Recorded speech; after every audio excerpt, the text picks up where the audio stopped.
Welcome to Take 5, your 5-minute inspirational message from Solid Rock Drogheda.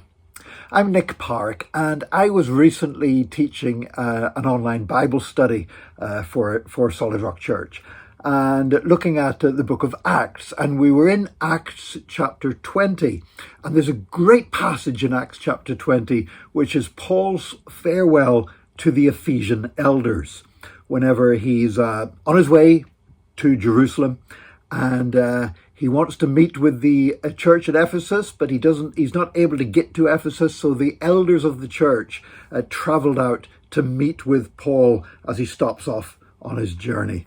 And he knows it's going to be the last time that he's going to see them. It's probably the only time in the book of Acts we have a speech of Paul's that's delivered to Christians only, rather than to sharing the gospel with unbelievers, Jews or Gentiles. And the first thing he says when these elders come to him, these Ephesian elders, he says, "You know how I lived the whole time I was with you from the first day I came into the province of Asia. I served the Lord with great humility and with tears." And I thought, you know what? Those are two qualities that are essential for Christian leadership, and yet they're not the kind of thing that we often hear taught about in leadership courses or leadership books or leadership seminars. But humility and tears. Now, this is not the kind of thing that people get worked up and excited about. If you start telling people the importance of humility and tears, you're not going to get a lot of people shouting hallelujah at that. We want to hear about victory. We want to hear about strength. We want to hear about efficiency and growth and all of these things. So when we start talking about humility and tears being essential to leadership, that's a bit more difficult to take. You know, last year I did a series of Take Fives on the great Baptist preacher, Charles Spurgeon, the Prince of Preachers.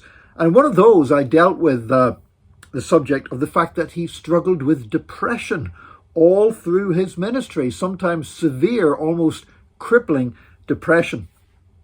And to be honest, that was quite a hard Take 5 to prepare, because people aren't likely to get really built up and encouraged when you're talking to them about a great preacher suffering from depression. But this whole thing about humility and tears is actually very important, because a leader that is full of themselves is a leader that is not full of God. And we need to walk in humility, just as Jesus walked in humility. Jesus washed the disciples' feet and said that this was how if you want to be great in God's kingdom, you've got to learn to be the servant of all. And also the thing about tears. You know, true leaders are not emotionally detached.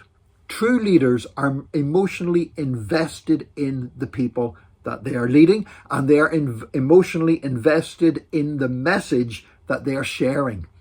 And therefore, a good leader will weep tears. Now, I confess, I'm not somebody who cries easily. I'm not somebody who cries at a sad movie, for example, or anything like that. But I have to say that in serving Jesus, I've wept tears. I've wept tears at God's people, sometimes when they mess up so grievously, sometimes when they are so obstinate and reject the truth of God. I've shed tears over that. I've shed tears of joy when I see people's lives being changed, when I hear somebody sharing their testimony about how much Jesus has changed their lives as a leader. That brings tears to my eyes. E.T. dying in a film doesn't bring tears to my eyes, but the testimony of a changed life does bring tears to my eyes. And so these are the kind of leaders we need. Not leaders who are full of themselves, but leaders who are humble enough to be full of Jesus. Not leaders who are emotionally detached and cold, but leaders who are emotionally invested in the people that they are leading. When you have that kind of attitude, that is more important than how gifted they are, more important than what a charisma and presence they have, more important than their educational attainments, and more important than the circumstances in which they arrive in a place of leadership. Humility and tears. We need more leaders in the church who know the path of humility and tears. God bless you today. Join us again tomorrow for another Take 5, your 5-minute inspirational message from Solid Rock Drogheda.